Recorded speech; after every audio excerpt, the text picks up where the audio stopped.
Okay, so in this video we're going to talk about negative indices. And while negative indices, I guess, look a bit more challenging than some of the other indices, they're actually a really cool part of maths, and if you can get your head around it, they're actually not as bad as you think.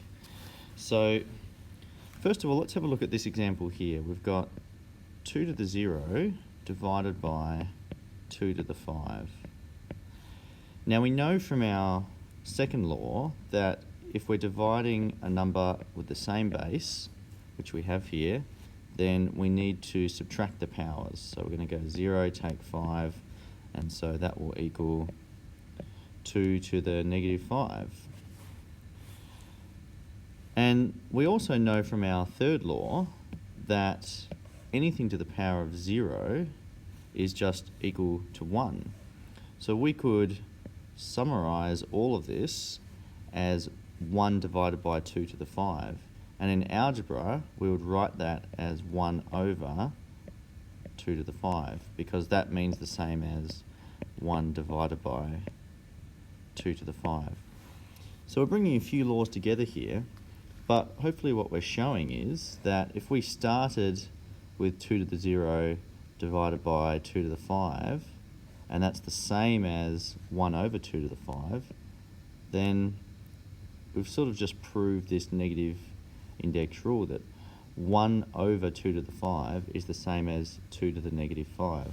And so what I want you to focus on here is this power. When it's below the fraction line, it's positive, but if we can move all of that up above the fraction line, then when we write it up the top, we need to write that index power as a negative. So that's where this little saying comes from: change the sign across the line.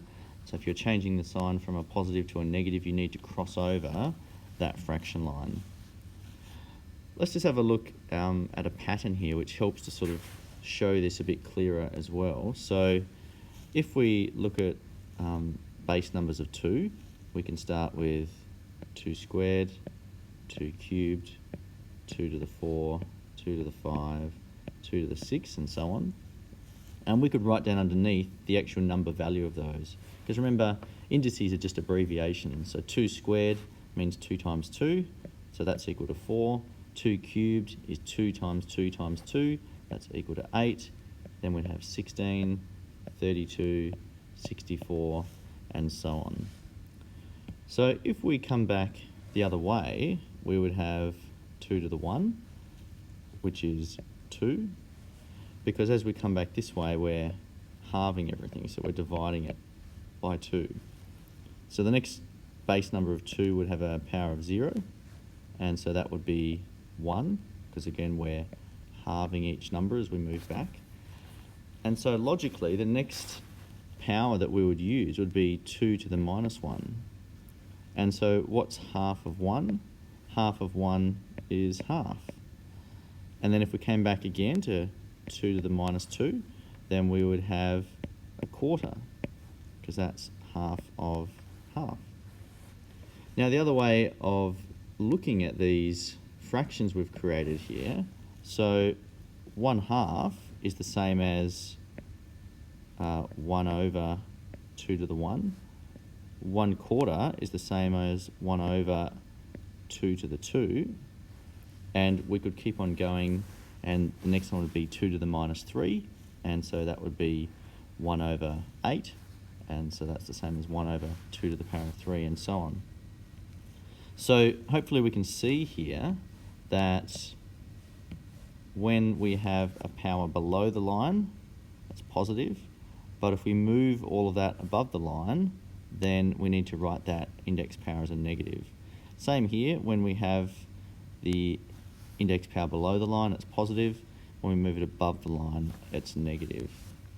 So let's have a look at some examples now of where we might need to simplify using this rule. So we'll give ourselves some room and we'll change the colour. So if we have a look at something like 4 to the power of negative 2, then to rewrite this as a positive indice, we would need to create a fraction line and we're going to move all of this down below the fraction line. And so what we're left with on top is just, we put a 1 there. So we have 1 over 4 squared. And that's the same as 4 to the negative 2. So if we have a look at another one, 3 to the negative 3, that will equal 1 over 3 to the 3.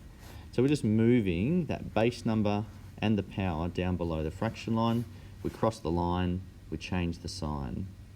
So that works just the same if it's an algebra base number. So if we had a to the negative 5, then we would just write 1 over a to the 5.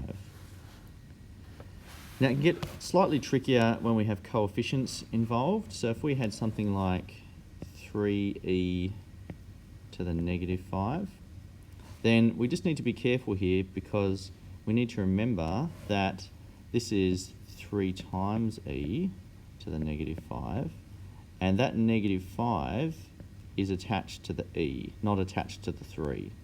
So when we come to write our answer for that, the 3 will stay on the top because it's only the e and the negative 5 that we're moving down the bottom. So in our answer we'll have 3 over e to the 5. So when coefficients are involved, just need to be a bit careful, just focusing on what that index power is actually attached to. Let's look at one last example. So in this one here, we've got 8